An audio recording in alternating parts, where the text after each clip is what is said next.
Mr. Beast. Of Mr. Beast. He is the biggest name on YouTube right now. He's got 289 million subscribers. नमस्कार।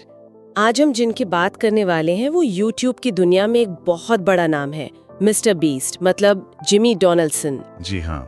हमारे पास mister beast एक YouTube कथा नाम के स्रोत से कुछ जानकारी है और हम उसी के जरिए समझने की कोशिश करेंगे कि नॉर्थ कैरोलिना का एक लड़का यहाँ तक कैसे पहुँचा। बिल्कुल, और ये कहानी सिर्फ एक यूट्यूबर की नहीं है, ये दिखाता है कि कैसे कंटेंट, बिजनेस और परोपकार ये सब बदल रहा है। सही कहा।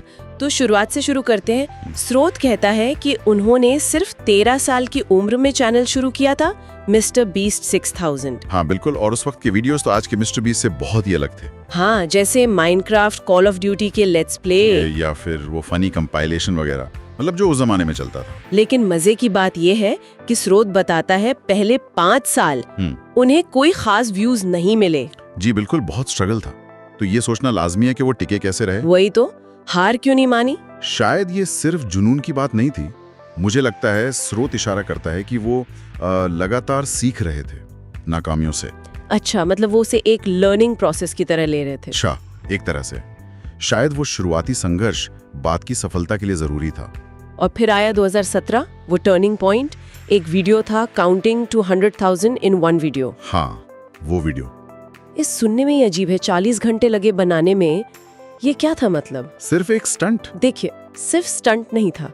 स्रोत कहता है कि यहाँ जिमी को कुछ समझ आया यूट्यूब का एल्गोरिदम। एल्गोरिदम? हाँ। कैसे?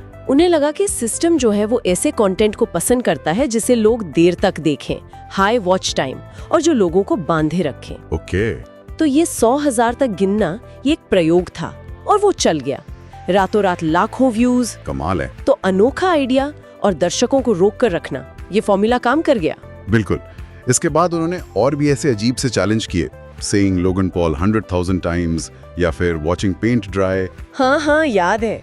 तो ये सब उसी फॉर्मूला पर थे। हाँ, वो लगातार टेस्ट कर रहे थे कि क्या चलता है क्या नहीं, लेकिन फिर उनका स्टाइल बदला। हाँ, वो बड़े बड़े गिवअवेज करने लगे। जी, पिज्जा डिलीवरी वाले को $10,000 दे दिए, स्ट्रीमर्स को लाखों डॉलर, यहाँ तक कि द्वीप, घर, क्या नहीं दिया। वो कहते हैं कि उनका मकसद है दुनिया को बेहतर बनाना और लोगों को मुस्कुराते हुए देखना। पर क्या ये सिर्फ दरियादिली है या बिजनेस भी? स्रोत तो साफ कहता है कि ये जुड़ा हुआ है।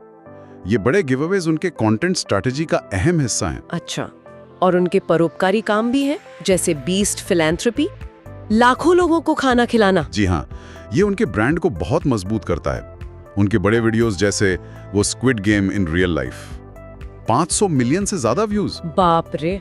या फिर last to leave circle wins $500,000। ये सिर्फ मनोरंजन नहीं है, ये उनके बिजनेस को भी ड्राइव करता है। जैसे उनके चॉकलेट्स, फीस्टेबल्स। हाँ, 1 मिलियन से ज्यादा बिक चुकी है। और मिस्टर बीस्ट बर्गर भी है। हाँ, वो घोस्ट किचन वाला मॉडल है ना, मतलब बिना रेस्टोरेंट के सिर्फ डिलीवरी। बिल्कुल, ये पूरा एक इकोसिस्टम बन गया है। और अब तो वो बीस्ट गेम्स भी ला रहे हैं शायद। हाँ, सुना है, सबसे बड़ा यूट्यूब गेम शो होने वाला है। जी, पर सबसे चौंकाने वाली बात जो स्रोत बताता है वो है उनका री इन्वेस्टमेंट। मतलब वो जो भी कमाते हैं लगभग सारा पैसा वापस वीडियो बनाने में लगा देते हैं। सारा पैसा? हाँ, कुछ वीडियोस की लागत तो $4 मिलियन, मतलब 30 करोड़ रुपए से भी ज्यादा होती है। कमाल है। तभी वो 2025 तक 250 मिलियन सब्सक्राइबर्स पार कर पाए, प्यूडीपाई और टीसीज को भी पीछे छोड़ा। इसी वजह से ये अविश्वसनीय निवेश और स्ट्रैटेजी है। तो अगर हम उनकी सफलता के राज संक्षेप में देखें स्रोत के हिसाब से, तो क्या निकलता है? पहला तो शायद क्वालिटी और बड़े आइडियाज पर फोकस। निश्चित रूप से। दूसरा, टीम बनाने की काबिलियत।